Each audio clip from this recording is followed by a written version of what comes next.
माँ महागौरी की दिव्य कथा। नवरात्रि के 8वें दिन की पौराणिक कथा। नवरात्रि के 8वें दिन माँ महागौरी की आराधना की जाती है। महागौरी माँ दुर्गा का अत्यंत शांत, सौम्य और करुणामयी स्वरूप हैं। उनके शरीर की आभा इतनी श्वेत और तेजस्वी है कि वे चंद्रमा, शंख और कुंद फूल के समान उज्ज्वल प्रतीत होती हैं। वे सभी दुखों का अंत करने वाली, मनोकामनाओं को पूर्ण करने वाली और मोक्ष का वरदान देने वाली देवी हैं। माँ महागौरी 4 भुजाओं वाली हैं और वे वृषभ पर विराजमान रहती हैं। उनके एक हाथ में त्रिशूल, दूसरे में डमरू, तीसरा हाथ अभय मुद्रा में और चौथा हाथ वरद मुद्रा में रहता है। इनकी उपासना से जीवन में सुख, सौभाग्य और शांति का वास होता है। पौराणिक कथा। प्राचीन काल में सती के आत्मदाह के बाद उन्होंने हिमालय राज के घर पार्वती के रूप में जन्म लिया। जब वे बड़ी हुईं तो उनके मन में यह निश्चय हो गया कि वे केवल भगवान शिव को ही अपना पति बनाएंगी। इस उद्देश्य की पूर्ति के लिए माँ पार्वती ने कठिन तपस्या आरंभ की। वे घने जंगलों और बर्फीली गुफाओं में तपस्या करने लगीं। कई वर्षों तक बिना जल और अन्न के तप किया। कभी कांटों की शैया पर लेटीं तो कभी खुले आकाश के नीचे वर्षा और धूप सहन की। उन्होंने हजारों वर्षों तक केवल पत्तों का सेवन कर तपस्या की, जिससे उनका शरीर अत्यंत कृशकाय और काला पड़ गया। उनकी तपस्या इतनी कठोर थी कि तीनों लोकों में हलचल मच गई। देवता, ऋषि मुनि और स्वयं भगवान ब्रह्मा उनके तप से अत्यंत प्रभावित हुए।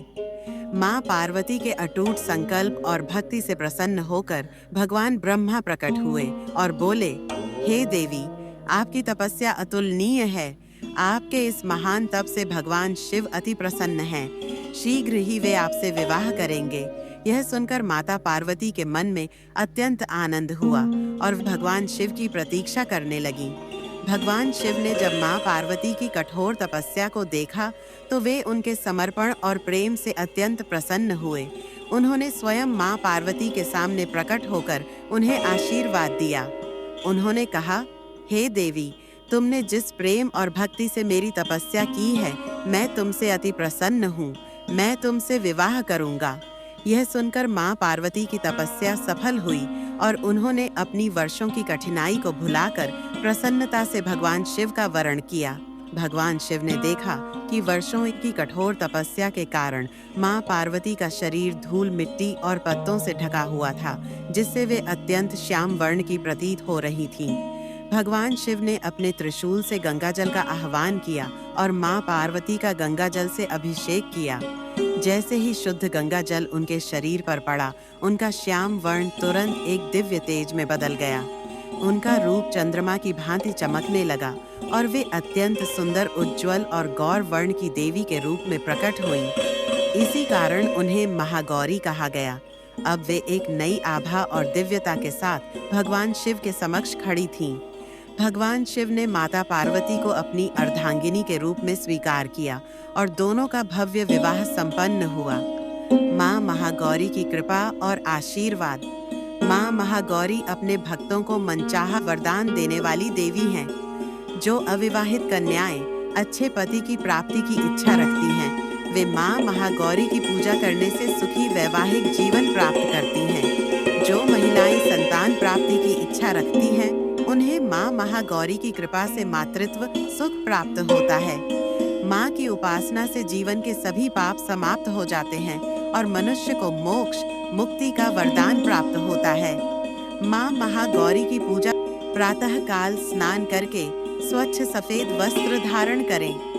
माँ महागौरी की मूर्ति या चित्र के सामने घी का दीपक जलाएं। माँ को सफेद फूल, चंदन, कुमकुम और अक्षत अर्पित करें। माँ को दूध, नारियल और हलवा का भोग लगाएं। इस मंत्र का जाप करें, ओम देवी महागौर्यै नमः। इस दिन कन्या पूजन का विशेष महत्व होता है।